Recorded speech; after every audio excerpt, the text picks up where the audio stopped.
প্রিয় দর্শক, আজকে চলে এসেছি কলকাতার সেই ভিক্টোরিয়া পার্কে। আপনারা হয়তো এই ভিক্টোরিয়া পার্কের নাম অনেক শুনে থাকবেন। তো আজকে আমরা ঘুরে দেখাবো সেই ভিক্টোরিয়া পার্ক।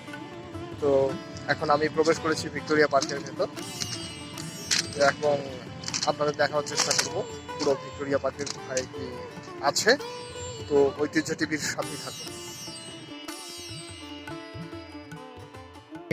সুসজ্জিত কতগুলো বাগান রয়েছে, যেমনটা দেখছেন ভিডিওতে।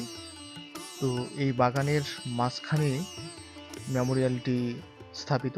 আমরা আপনাদের সেই মেমোরিয়ালটি ঘুরে দেখাবো। এখানে অনুমতি আছে ভিডিও করার এবং ছবি ওঠানোর। তো আমরা মেমোরিয়ালের দিকে এগোবো। এখানে একটা কিন্তু বিশেষ বৈশিষ্ট্য যে পিচ ঢালা রাস্তা না, পাথুরে রাস্তা, পাথরগুলো সাজানো গোছানো। তো আমরা এই বর্তমানে যেখানে আছি এখানে একটি রানী ভিক্টোরিয়ার সিংহাসনে বসা ভাস্কর্য রয়েছে। এই দিক থেকে কিন্তু দুই দিকেই রাস্তা রয়েছে এবং চারপাশটাতে কিন্তু জলাধারও রয়েছে তিনটে, এবং জলাধারের পাশে বসার জন্য আরাম কেদারা করে দেয়া আছে। এই হচ্ছে ভিক্টোরিয়া মেমোরিয়াল। এখানে প্রবেশ মূল্য ভারতীয়দের 50 টাকা এবং বিদেশিদের জন্য 350 টাকা। আমরা ভিক্টোরিয়া মেমোরিয়ালের ভেতর প্রবেশ করেছি। ভিক্টোরিয়া মেমোরিয়াল এটা ইংল্যান্ডের রানী ভিক্টোরিয়া তার স্মৃতি রক্ষার্থেই স্থাপন করা হয়েছে।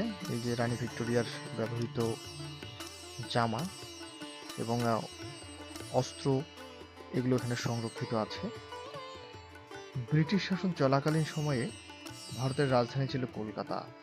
এই সময়েই কিন্তু আবার রাজধানী কলকাতা থেকে দিল্লিতে স্থানান্তর করা হয় এবং রানী ভিক্টোরিয়া তখন ভারতের সম্রাজ্ঞীও ছিলেন এবং তার রাজত্বকালটা ছিল 1857 থেকে 1901।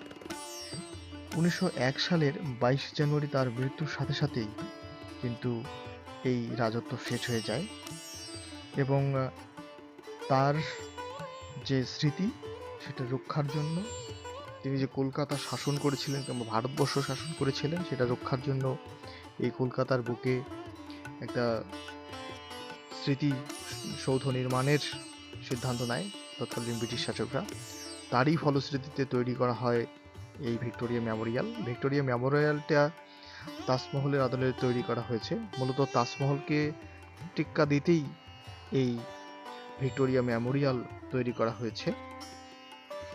এখানে ইউরোপীয় সংস্কৃতির স্পর্শ রয়েছে এবং রানী ভিক্টোরিয়ার নামে একে ভিক্টোরিয়া মেমোরিয়াল নামে ডাকা হয় কিংবা মেমোরিয়াল নামেই পরিচিতি পেয়েছে।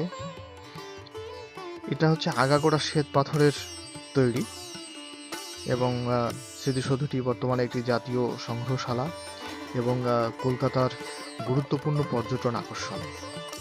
কলকাতা শহরের ঐতিহ্যবাহী এই ভবনকে ঘিরে রয়েছে নানা রকম মজাদার ঘটনা।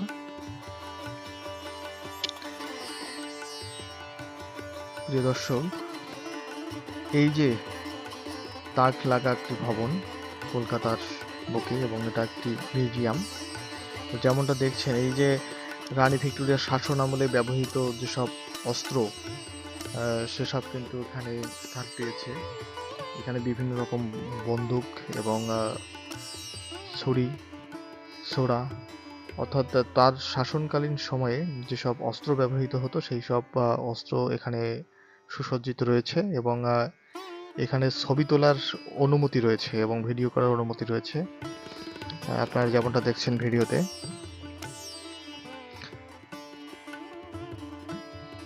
রানীর স্মৃতিসৌধ বা ভিক্টোরিয়া মেমোরিয়াল তৈরির প্রস্তাব করা হয় 1901 সালে। তার কাজ, যে নকশার কাজ, সেটা দীর্ঘ 5 বছর ধরে চলে এবং 1906 সালে শুরু হয় স্মৃতিসৌধ নির্মাণের কাজ। যদিও কাগজে কলমে 1906 সাল দেয়া আছে, এটা প্রস্তাবের ঠিক 4 বছর পর এটার নির্মাণ কাজ শুরু হয়। সৌধটির ভিত্তিপ্রস্তর স্থাপন করেন রাজা পঞ্চম জর্জ। বোন ভিক্টোরিয়া মৃত্যুর পর তারই রাজা হওয়ার কথা ছিল, কিন্তু বাবা সপ্তম এডওয়ার্ড বেঁচে থাকা পর্যন্ত তিনি রাজা হতে পারেননি। পঞ্চম জর্জ যখন ভারতে এসেছিলেন, তখন ভারতীয়দের প্রতি ব্রিটিশদের জাতিগত বিদ্বেষ দেখে অত্যন্ত বিরক্ত হন। ভারতীয় রাজনীতি এবং প্রশাসনিক কাজে ভারতীয়দের অংশগ্রহণকে উৎসাহ দেন। তার রাজত্বকালেই ভারতের রাজধানী কলকাতা থেকে দিল্লিতে স্থানান্তর করা হয়েছিল। অনেক দর্শনার্থী কিন্তু এখানে দেখতে আসেন এবং প্রায় এখানে ভিড় লেগেই থাকে। কলকাতা গেলে এই স্থানটিতে ঘুরতে যান না এমন লোকের সন্ধান পাওয়া মুশকিল, কারণ হচ্ছে এখানকার সবচেয়ে গুরুত্বপূর্ণ একটি দর্শনীয় স্থান এই ভিক্টোরিয়া মেমোরিয়াল। ভিক্টোরিয়া মেমোরিয়াল নির্মাণের যে পাথর, শ্বেত পাথর, তা কিন্তু রাজস্থান থেকে নিয়ে আসা হয়েছিল। এর নির্মাণ কাজ শেষ হয় 11 বছর পর, অর্থাৎ এই কাজটি করতে 11 বছর সময় লেগেছিল এবং এর নকশা করেছিলেন স্যার উইলিয়াম এমারসন। তিনি ছিলেন ব্রিটিশ ইনস্টিটিউট অব আর্কিটেক্টের প্রেসিডেন্ট। সৌধ সংলগ্ন বাগানটির নকশা প্রস্তুত করেছিলেন লর্ড রেডসডেল ও স্যার জন পেইন। সৌধ নির্মাণের বরাত দেয়া হয়েছিল কলকাতা মার্টিন অ্যান্ড কোংকে। এই সংস্থার যুগ্ম মালিক ছিলেন স্যার থমাস অ্যাকুইনাস এবং স্যার রাজেন মুখার্জি। সৌধ নির্মাণের পর রাজেন মুখার্জিকে নাইট উপাধি দিয়েছিল ব্রিটিশ সরকার। তো এই যে স্থাপনাটি, এটি আসলেই একটি দৃষ্টিনন্দন এবং কলকাতা শহরের অন্যতম পর্যটন স্থান।